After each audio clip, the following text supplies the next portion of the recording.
Hello guys, welcome. Collective reading tayo ngayon. So tingnan natin kung ano yung energy ng person mo para to sa mga no contact situation na nakikibalita sa kanilang mga person. So be open-minded. Hindi halos lahat makaresonate. Thank you nga po pala sa mga nagsusubscribe, sa mga bumabalik. Maraming salamat. Give me the message. Ano yung energy ng person mo? Give me the message. Ano yung energy ng person mo? Give me the message. Ano yung energy ng person mo?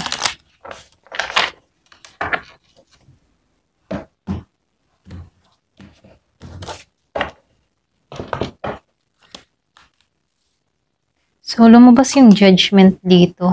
Meron akong nakitang Queen of Swords. Lumabas ang Devil. So, dito, no, lumabas din ng Two of Pentacles reverse and the Strength reverse. Meron ditong Nine of Pentacles.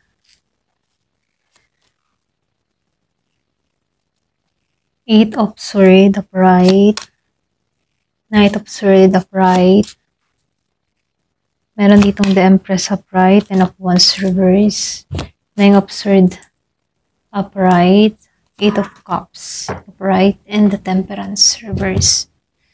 Meron akong nakita dito, Libra, Gemini, Aquarius, merong Capricorn, Taurus, Pisces. Meron din akong nakita dito na Leo. Meron din akong nakita dito na Aries, Leo, Sagittarius. So, meron din ditong Virgo, Capricorn, Taurus. So, halos lahat, nangingibabaw lang dito yung Leo, Taurus. So, meron din akong nakitang Libra. Ayan. And Capricorn. Okay? So, start na tayo. So, dito, nakikitaan ko yung overall energy ng taong ito. Kumbaga, hindi din madali yung kanyang inner battle na ginawa rito, So, nakikitaan ko rin dito, hindi lang ito basta simpleng no contact lang, Yung bang tipong sinubukan ka niya, pero sinubukan din niya yung sarili niya. Okay? So, dito, nakikitaan ko dito yung judgment. So, dito, nakikitaan ko yung judgment dito, naka-upright siya. So, meron dito malaking realization na nangyari sa taong ito about sa'yo. Yung bang tipo na ginising siya na parang kung mawawala ka ba talaga, kaya ba niya? Ganon. So, ginising siya sa ganon, yung natanong-tanong din ng tao na to sa sarili niya kung ano ba yung gusto niya rito, okay? Or ano ba yung ginusto niya sa'yo. So, nakikitaan ko dito, meron ditong pumasok na clarity sa taong ito na hindi pa siya gumagalaw ngayon pagdating sa kanyang emosyon, okay? Kumbaga hindi pa siya gumagalaw emotional, okay? So, nag-o-observe siya dito sa judgment, Nakikitaan ko rin dito yung Queen of Swords. Ito ba yung energy na tipo na yung pwedeng ikaw, energy mo sa kanya, yung tipo na malakas, diretso, hindi nagpapatalo dito. So, nakikitaan ko dito, yung iba sa inyo matatag, hindi ka madaling mamanipulate, Kaya siya dito na-intimidate at mas lalong lumalayo dito pansamantala. Pwedeng ikaw, hindi ka papatalo talaga, okay? So, nakikitaan ko dito yung the devil upright, yung bang tipo na may attachment pa siya. Obsession, pwedeng ganon. So, meron din akong nakitang temptation na bumalik. Pero, natatalo siya sa takot niya dito. Okay, sa Queen of Swords, natatakot siya sa'yo. Na-intimidate siya sa'yo. Nakikitaan ko dito, meron tong mga bad habit dito.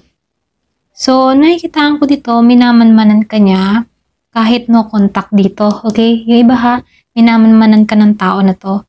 Then dito, kasi nakikitaan ko dito, andun pa rin yung obsessed energy. Okay? So, nakikitaan ko dito yung Two of Pentacles, naka-reverse siya. So, meron kang person dito na hindi niya babalanse yung kanyang nararamdaman or maging yung kanyang personal na problema. So, ayan, pasensya na utal ako. Nag-struggling siya dito. So, nakikitaan ko dito, struggling siya pagdating sa kanyang mga priorities, pwede rin ang finances niya, or pwede rin yung emotion or pride niya rito, no? Kaya dito sa no contact, nakikitaan ko dito, dun pumasok yung confusion na hindi niya alam kung ano yung gagawin at para bang siyang nagkakaroon ng wala na lang pakialam, okay? So, nakikitaan ko rin dito, no, sa The Strength Reverse. Ito yung pinakamalakas na mensahe dito na kung saan, mahina siya ngayon. So, lumalabas dito, hindi siya confident na lumapit sa'yo, nahihiya siya, okay? So, nakikitaan ko dito, pwedeng pinanghihinaan ng loob, pwedeng dahil sa naiisip niya, okay? Or baka hindi niya na, yung mga tipo nag-iisip ng tao na to, pwedeng ikaw, hindi mo na siya kailangan, at yun yung naiisip ng tao na to, baka hindi na ako kailangan ng taong ito, okay? So, nakikitaan ko rin dito sa Nine of Pentacles, and Eight of Swords upright dito, no?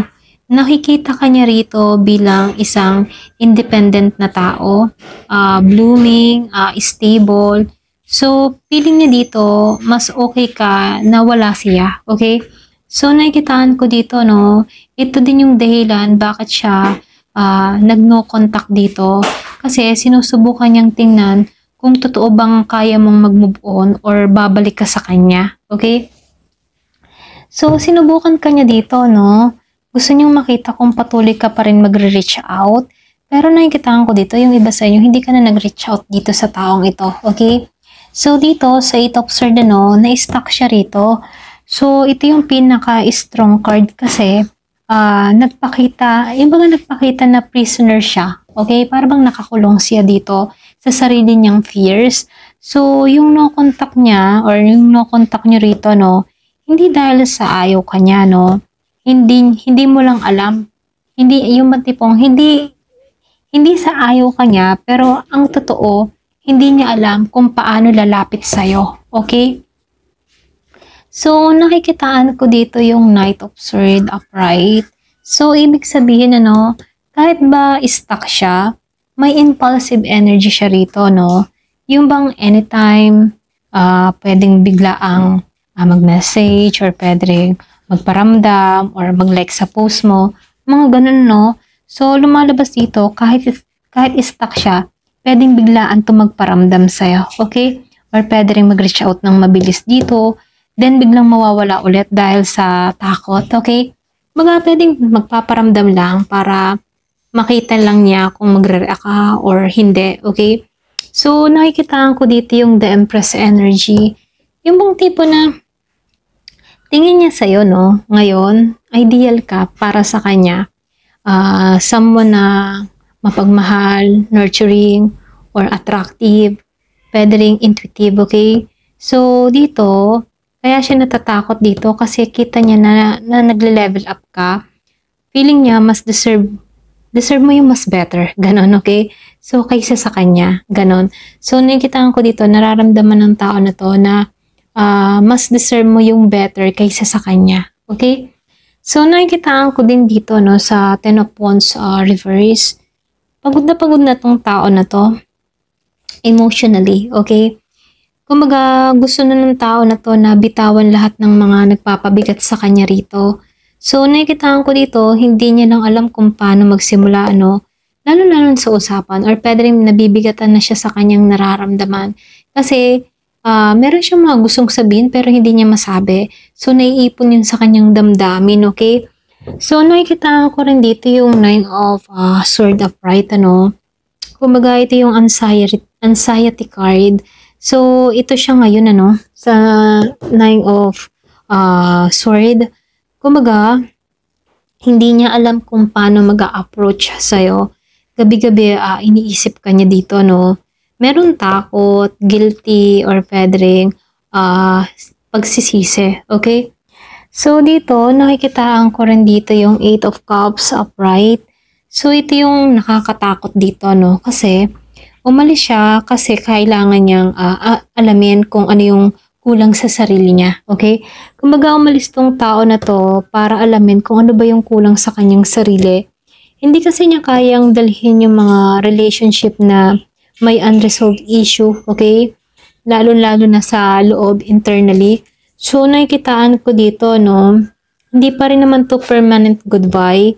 Kumbaga, temporary departure, okay? Para ba maghanap ng emotional stability dito?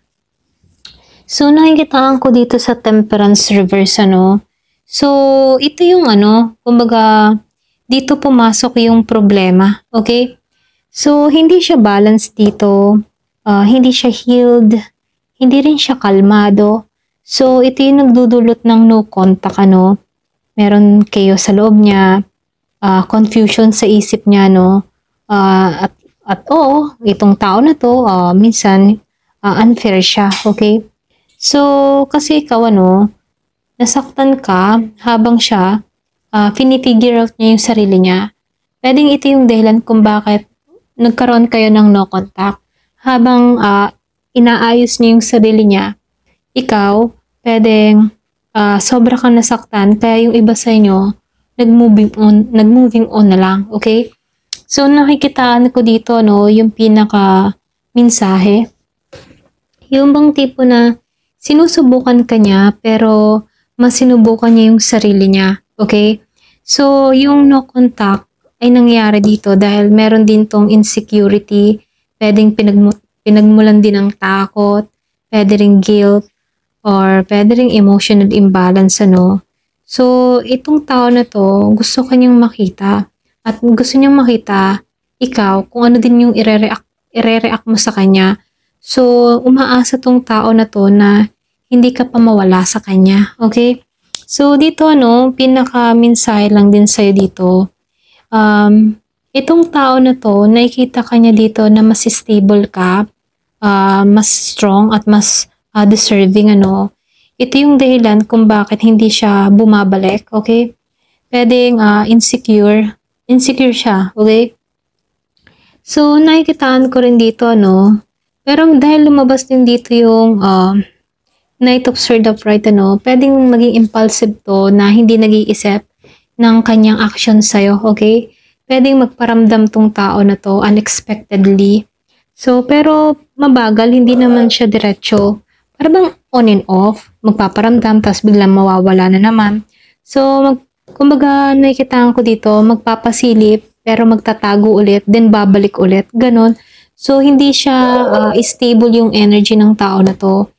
Pero ganun pa man, nakikitaan ko dito, kung magpapakita ka ng konting opening sa kanya dito, no, mas bibilis ang approach niya. So, pero still guarded ka kasi, pwedeng takot siya ma-reject, okay? Dahil nakikitaan ka ng tao na to na guarded, kaya takot tong ma-reject, okay, sa'yo. So, nakikitaan ko rin dito, no, meron pa tong intention sa'yo, okay? Pero ganun pa man, ano, tingnan natin, ano, kung ano ba yung real intention, kasi meron ako nababibes dito na meron pa siyang intention sa'yo, okay? So, ngayon, titingnan natin, ano yung real intention niya kung babalik man tong tao na to sa'yo. Ano ba yung gusto niyang mangyari sa connection niyo, or ano ba yung gusto niyang mangyari sa'yo, okay? So, kukuha na lang ako dito ng 5 card.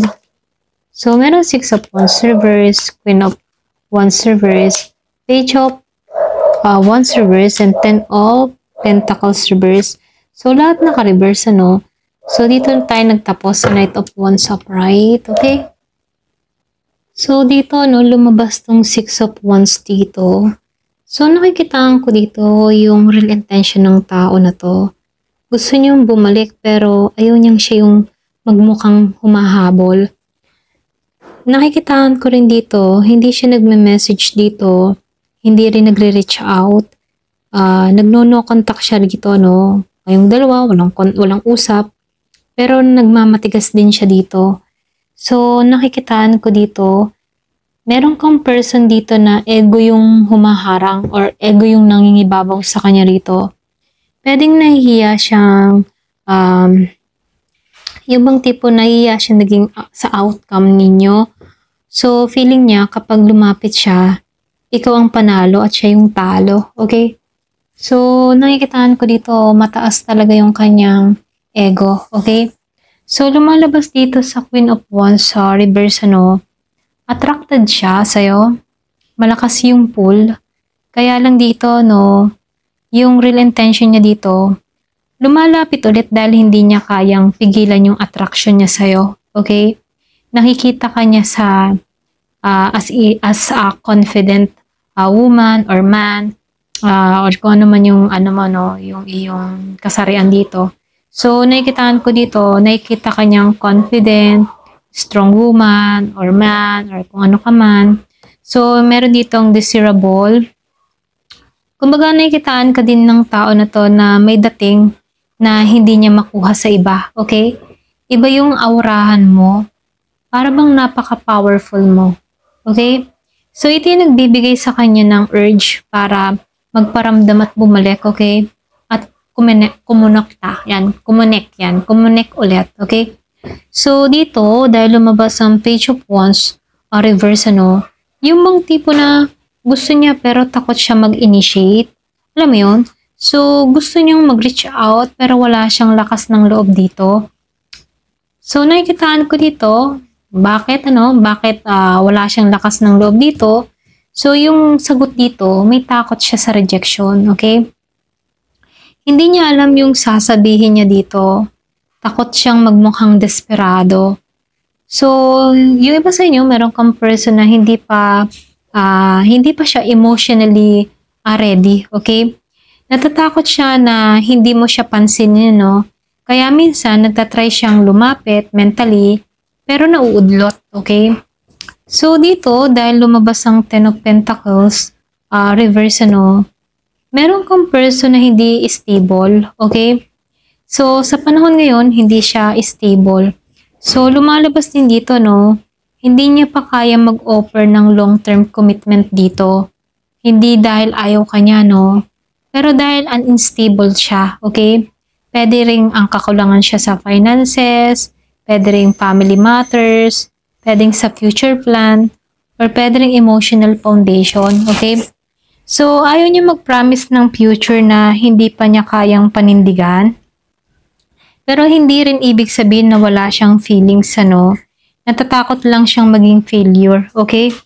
So, nakikitaan ko din dito sa Knight of Wands, babawi siya, pero impulsive at biglaan, okay? Yung mga tipong ganun. So, babalik siya ng biglaan, pwedeng mabilis or unexpected, ganun. So, ito yung taong magme-message siya kapag hindi mo inaasahan, okay? So, biglang magpapakita or pwede rin biglang babalik sa energy mo. So, minsan, inconsiderate yung kanyang energy kasi hindi pa siya consistent emotionally. So, itong tao na to, gusto niyang mag-connect sa'yo, gusto kanyang makita, andun yung passion at excitement, again, So, nakikitaan ko rin dito, kahit andun yung pagiging excitement, yung excite na nararamdaman ng tao na to at gusto kanyang makita, hindi naman solid yung foundation niya rito, okay? Kasi marami pa siyang, gumugulo sa isip niya rito. So, nakikitaan ko dito, yung totoong intention ng tao na to, gusto niyang bumalik pero ayaw niyang siya yung unang magpapakita na naghahabol siya. Ego yung nag-hold back sa kanya. Attracted pa rin tong tao na to dito sa Queen of Wands reverse sa'yo, physical, emotional, and energetical pull, okay? So, gusto niyang mag-reach out pero yung hindi niya alam kung paano, alam mo yun? So, takot siya sa rejection, lalo-lalo na sa'yo.